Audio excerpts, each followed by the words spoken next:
What if I told you that one of the biggest things stealing years from autistic adults isn't meltdowns, overwhelm, or burnout? It's what happens between those moments. It's what I like to call the waiting room of autistic existence. Now, hear me out. How many times have you told yourself, Once I have more energy, after things calm down, when I feel better. then I'll finally start exercising, or working on that project, or reconnecting with people. Then I'll start living. But somehow, months pass, then years. And one day, you look back and realize you've spent a huge chunk of your life waiting to feel okay enough to finally begin. If you're autistic, there's a reason this happens. And most people never see it until they've already lost years to it. But once you understand the hidden costs of the waiting room, you can finally stop surviving and start getting those years back. I'm going to show you how. Waiting for life to start. One thing I've noticed is that a lot of autistic adults are waiting. It's not like a conscious thing. I mean, we don't wake up and think, You know what? I'm just going to put my entire life on hold today. but listen to how often these thoughts show up. We'll start exercising on Monday. But it's Wednesday. Monday next year. We'll work on that project after we've spent 6 years researching the perfect light stand.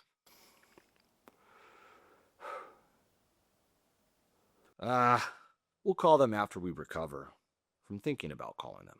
These are things I would tell myself because they sound completely reasonable. Perfectly reasonable. The problem is that recovery slowly becomes the requirement for living. We start believing that life begins after we're no longer overwhelmed and we're no longer exhausted, after we're no longer punching holes in the wall. But for many autistic adults, there is always something else demanding recovery. There's the stressful week, the family gathering, a moment of sensory overload, a shutdown, a burnout, a major change, a minor change, the chocolate bar that melted in your pocket. Sometimes just existing. And because there's always another recovery period, life keeps getting pushed further and further into the future. But it won't be pushed forever, just temporarily, or at least that's what we tell ourselves. The problem is that temporary has a way of becoming years. And I think that's one of the biggest reasons autistic adults feel like time disappears. Because it doesn't feel like waiting. It feels like surviving. And survival mode can quietly last a very, very long time. But waiting isn't the only place those years disappear. The hidden costs, nobody counts. Yeah, so here's the part I didn't understand for years. I thought I was stuck in the waiting room because I was burned out, that I wasn't organized enough, or that I needed a better routine and a better system. I didn't realize that I was constantly paying for things I didn't even know how to cost. Most people think about time. Autistic people often have to think about energy, and those are not the same thing. Let's say you have a doctor's appointment. For someone else, maybe that's an hour out of their day. For me, it's probably not. Not even close. There's the 1 hour before where I can't focus on anything else because my brain is already preparing for it. Sometimes for the entire week before. Then there's the appointment itself. And then there's the drive home.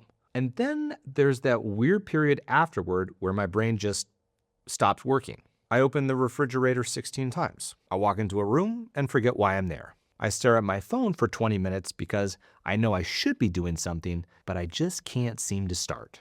So that doctor's appointment wasn't an hour. It was half of my day. And that's true for so many things. A family gathering isn't just 3 hours. A crowded grocery store isn't just 45 minutes. A work meeting isn't just a work meeting. Freaking work meetings. So there's the sensory cost, the social cost, the masking cost, the decision-making cost, and then there's the recovery afterward. That's the part that almost nobody sees, including us. I think that's why so many autistic adults end up looking at their day and thinking, I didn't even do anything today. Why am I so freaking exhausted? because we're measuring our lives in hours, but our nervous systems are measuring them in cost. And if you keep paying those hidden costs day after day after day, after day after day, after day after day after day after day after day after day after day, I should probably stop.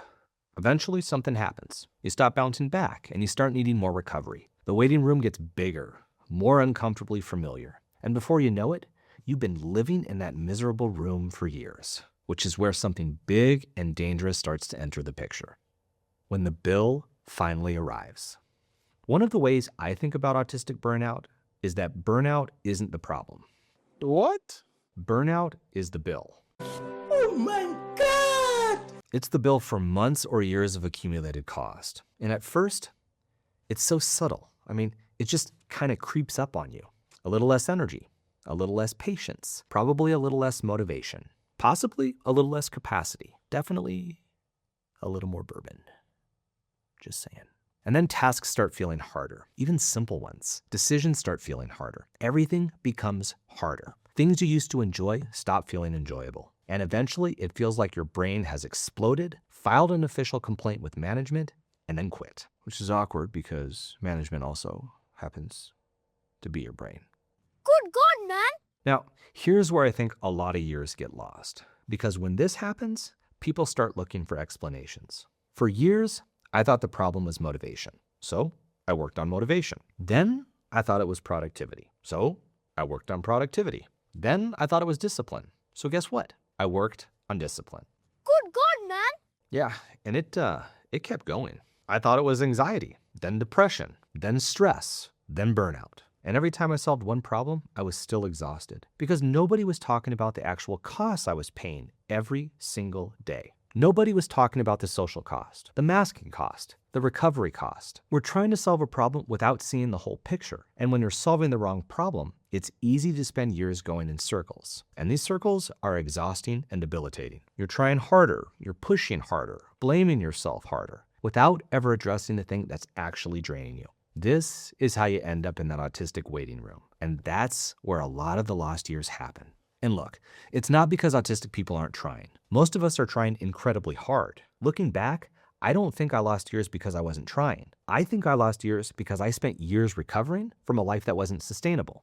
And while I was blaming myself, I never stopped to question whether the problem was the amount of effort I was putting in.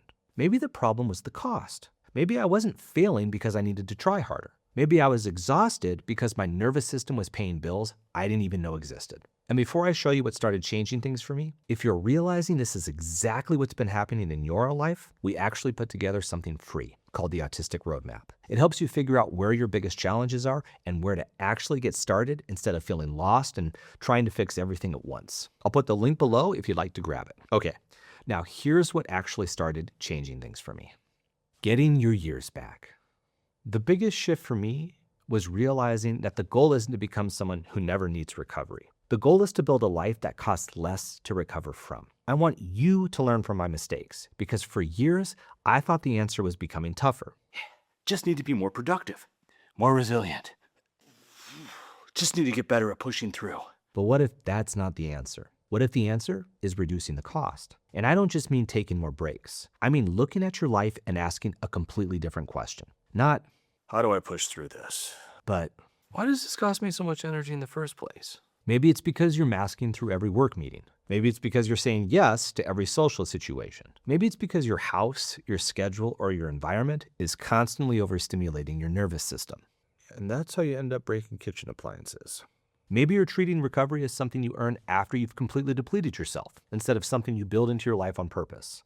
Good God, man! That was a huge mindset shift for me. I stopped trying to become a person who could tolerate anything, and I started trying to become a person who didn't have to. I started protecting my energy before I lost it, paying attention to what was actually draining me instead of just assuming I needed to be tougher, realizing that some of the small changes mattered a lot more than I thought, like leaving a social event an hour earlier, scheduling downtime after a doctor's appointment instead of pretending I could power through the rest of the day, buying the noise-canceling headphones, saying, Yeah, actually, I can't do that this week.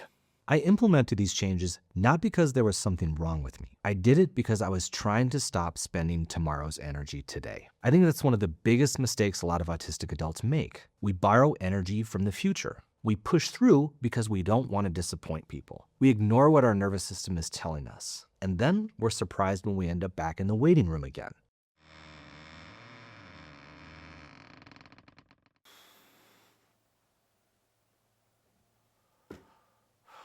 The autistic adults I know who seem to reclaim their lives usually aren't the ones with endless energy. They're the ones who stop spending all of their energy pretending that they have an endless supply of it. And that, my friends, is a very different way of living. You don't escape the waiting room by waiting longer. You leave it by changing what keeps sending you back there in the first place.